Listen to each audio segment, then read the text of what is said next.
बहू, तुम अपनी पहली रसोई की रस्म करो, मैं बस अभी आती हूँ। सुशीला ऐसा कहकर एक बाल्टी में पानी लेती है और घर के बाहर जामुन के पेड़ में पानी देती है। ये उसकी बहू शनाया रसोई की खिड़की से देख रही होती है। अरे, एक पेड़ ही तो था, उसे पानी देने की इतनी भी क्या जरूरत थी? पहले यहाँ रहकर मेरे साथ हलवा ही बना देती। यहाँ रसोई में कितनी गर्मी हो रही है। शनाया एक अमीर परिवार से थी तो उसे घर का कोई काम नहीं आता था, इसी के चलते उसे घर में काम ना करने के बहाने भी मिल गए थे। ये जलने की बदबू कहाँ से आ रही है? कहीं बहू ने सूजी जला तो नहीं दी? ओहो, ये कैसी बहू मिल गई है मुझे। देख रहे हो ना तुम, चाहे सास कितनी भी चतुर हो, बहू उसे बौड़म ही मिलती है। सुशीला ऐसा कहने के बाद थोड़ा सा मुस्कुरा कर अपने घर आती है, जहां वो देखती है कि शनाया ने रसोई में सूजी को भूनते हुए उसे पूरा ही जला दिया। माँ जी, आप कहाँ चली गई थी? देखो यहाँ क्या हो गया है। अरे, तुम्हारी शादी हो गई है, तुम्हें इतना तो ध्यान रखना ही चाहिए था। भाभी, इतना भी क्या कि आपको जरा भी खाना बनाना नहीं आता। अरे कोई बात नहीं आरती, तुम नाराज क्यों हो रही हो? तेरी भाभी और मैं दोबारा से सूजी का हलवा बनाएंगे। यही तो कमी है ना माँ, आप कुछ बोलती नहीं हो। अगर आप कुछ बोलती तो शायद ऐसा ना होता। आरती मुंह बनाकर चली जाती है, जिसके बाद दोनों सास बहू मिलकर हलवा बनाते हैं। इसी तरह दिन बीतते रहते हैं और सुशीला सुबह शाम दोपहर तीनों वक्त उस जामुन के पेड़ को पानी देती है। इसी आता है और वह सुशीला से पूछ पड़ती है, माँ जी, जरा ये तो बताइए, आप सुबह शाम इस पेड़ को पानी क्यों देती हो? आखिर इतना भी क्या जरूरी है इसको पानी देना? बहू, माना कि ये निर्जीव है, लेकिन इनके अंदर भी जान होती है जो मैं महसूस कर सकती हूँ। ये मेरे लिए, ये मेरे बच्चे समान है। जब मेरी शादी हुई थी तब मैंने यहाँ ये जामुन का पेड़ बोया था और तब से लेकर अब तक मैं इसकी बहुत देख रेख करती हूँ। सुशीला की बात सुनकर शनाया मुंह बनाकर घर में चली जाती है। सुशीला बहुत शांत स्वभाव की थी। उसकी बहू जब घर में कोई काम नहीं करती थी तो वो उसे और अपनी बेटी को बिना परेशान किए खुद ही सारे काम किया करती थी। देखते ही देखते ऐसे ही 5 से 6 साल बीत जाते हैं और इस बीच उसकी बहू को 2 बच्चे भी हो जाते हैं, लेकिन वह तरह आलसी ही रहती है। हाय, मेरी कमर दर्द हो रही है बहू, आज तुम थोड़ा सा काम में मेरा हाथ ही बंटवा लो। माँ जी, मैं क्या आपके काम में हाथ बंटवाऊंगी? देख रही हो कितनी गर्मी हो रही है, मुझे तो चक्कर आ रहे हैं। मैं अपने कमरे में आराम करने जा रही हूँ। शनाया इतना कहकर अपने रूम में चली जाती है, जिसके बाद सुशीला बीमारी में भी घर के काम करती है। भगवान सब देखता है, एक दिन वो दिन भी आएगा जब मेरी बहू को अपनी गलती का पछतावा होगा। तभी सुशीला के पास आरती आती है। रुको माँ, मैं आपकी मदद करवा देती हूँ। कहते हैं ना, जब दिल दुखता है और उस वक्त जो शब्द हृदय से बाहर आते हैं उन शब्दों का बहुत मूल्य होता है। इसी प्रकार सुशीला जब अपने हृदय से ऐसा बोलती है तो मानो जैसे उसकी बद्दुआ बेटे और बहू पर पड़ गई हो।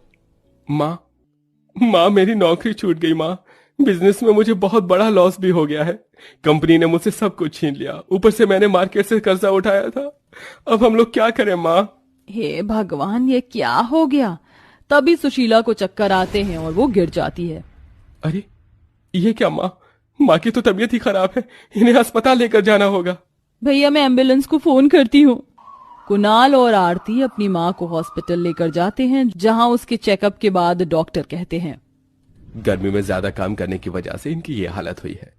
मैं यही सलाह दूंगा कि कोशिश करना जितना ठंडा टेम्परेचर घर में हो उतना उनके लिए अच्छा होगा, वरना आगे तबीयत और बिगड़ सकती है।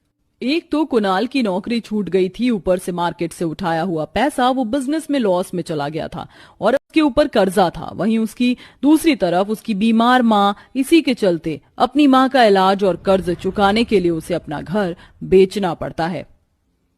अजी, अब हम दोनों बच्चों को लेकर कहाँ जाएंगे? कहीं तो जाना ही होगा, कोई ना कोई रास्ता जरूर मिलेगा। चलो यहाँ से चलते हैं। पिताजी, मुझे बहुत गर्मी लग रही है। बेटा, अब बूढ़ी हो चुकी हूँ, तबीयत भी खराब है। अब घर छोड़कर इस धूप में मुझसे चला नहीं जाएगा। तभी सुशीला की नजर जामुन के पेड़ पर पड़ती है। इस भरी गर्मी में हम लोग कहाँ जाएंगे? चलो जामुन के पेड़ की छाए में ही बैठ जाते हैं। सुशीला कुछ वक्त अपने परिवार के साथ जामुन के पेड़ के नीचे बैठ जाती है। उसकी यह हालत देखकर उसकी बहू रोते हुए उससे कहती है, हाँ जी, माफ कर दीजिए, ये सब मेरी ही गलती है। अपने आलस के चलते मैंने आपके ऊपर जरा भी ध्यान नहीं दिया। अगर थोड़ा सा ध्यान दिया होता तो आपकी आज इतनी तबीयत खराब ना होती। कोई बात नहीं बहू, तुम्हें अपनी गलती का एहसास है, मेरे लिए इतना ही काफी है। जरा एक काम कर दो, इस पेड़ को थोड़ा सा पानी ही दे दो। हाँ माँ जी, अभी देती हूँ। शनाया एक नदी से बाल्टी में पानी भरकर जामुन के पेड़ के पास लेकर आती है और उसके चारों तरफ पानी देती है। बहू, भगवान ना करे अगर मुझे कुछ हो जाए तो तुम इस पेड़ को पानी देना कभी मत भूलना। एक ना एक दिन यही पेड़ हमारी मदद जरूर करेगा। माँ, आप भी ना कैसी बातें करती हो, आपको कुछ नहीं होगा।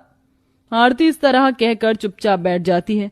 पूरा परिवार भूखा प्यासा उस जामुन के पेड़ की नींद से जाग जाते हैं। पिताजी, बहुत जोरों से भूख लगी है। हाँ पिताजी, मुझे भी बहुत जोरों से भूख लगी है। अब तुम लोगों को खाने के लिए क्या दूं? मेरे पास तो पैसे भी नहीं है। ऊपर से यहाँ गर्मी भी लग रही है, नींद भी नहीं आ रही, हवा तो चलने का नाम ही नहीं ले रही। हे भगवान, ये सब क्या हो रहा है? मैं मेरे परिवार को इतना दुखी नहीं देख सकती। सुशीला इतना कहती है कि तभी पेड़ के अंदर से एक आवाज आती है।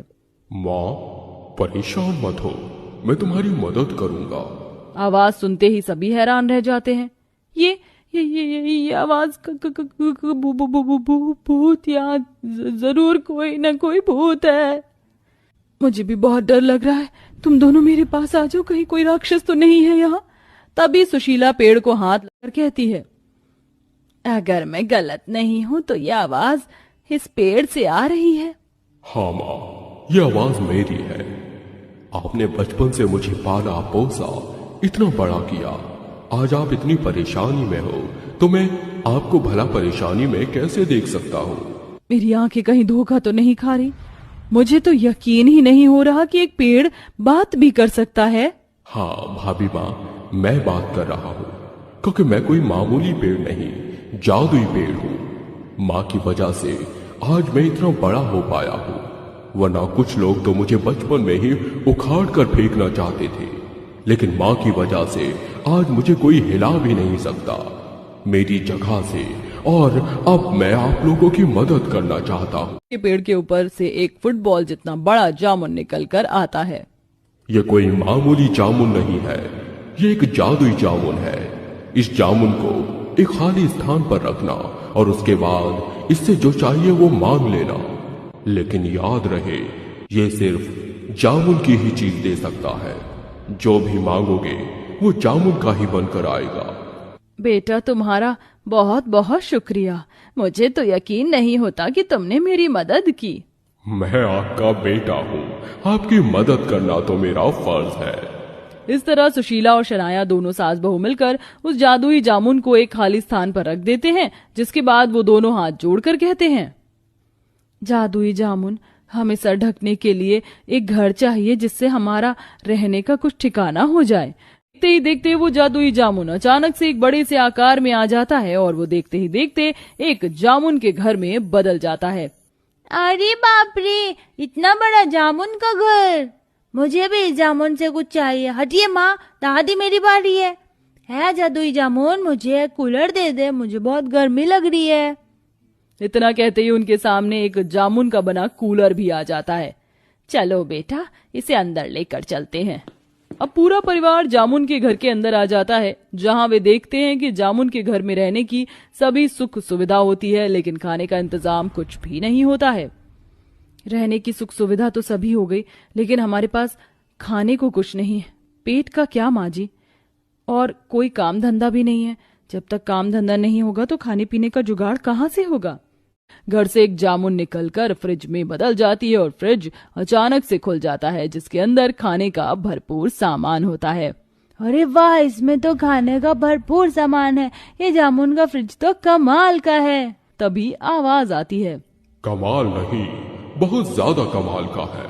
इसके अंदर तुम जो भी चीज रखोगे वो 4 गुना बढ़ जाएगी। शनाया के पास चिल्लर थी, वह फ्रिज में रखकर फ्रिज को बंद कर देती है, जिसके बाद जब वो फ्रिज खोलती है तो वो सारे चिल्लर 4 गुना ज्यादा में बदल जाते हैं। सही कहा, इससे जितनी बार खोलो इसके अंदर सामान उतना ही 4 गुना बढ़ जाता है। अब हमें कोई परेशानी नहीं होगी। इस तरह शनाया परिवार के साथ जादुई घर में रहती है और साथ में अब वह काम चोरी खत्म कर देती है, जिसके चलते वह अपनी सास की बहुत सेवा करती है। वहीं शनाया खुद अपने हाथों से जामुन के पेड़ के चारों तरफ रोजाना पानी भी डालती है। इस तरह पूरा परिवार परेशानियों से बाहर आ जाता है और खुशी खुशी रहने लगता है।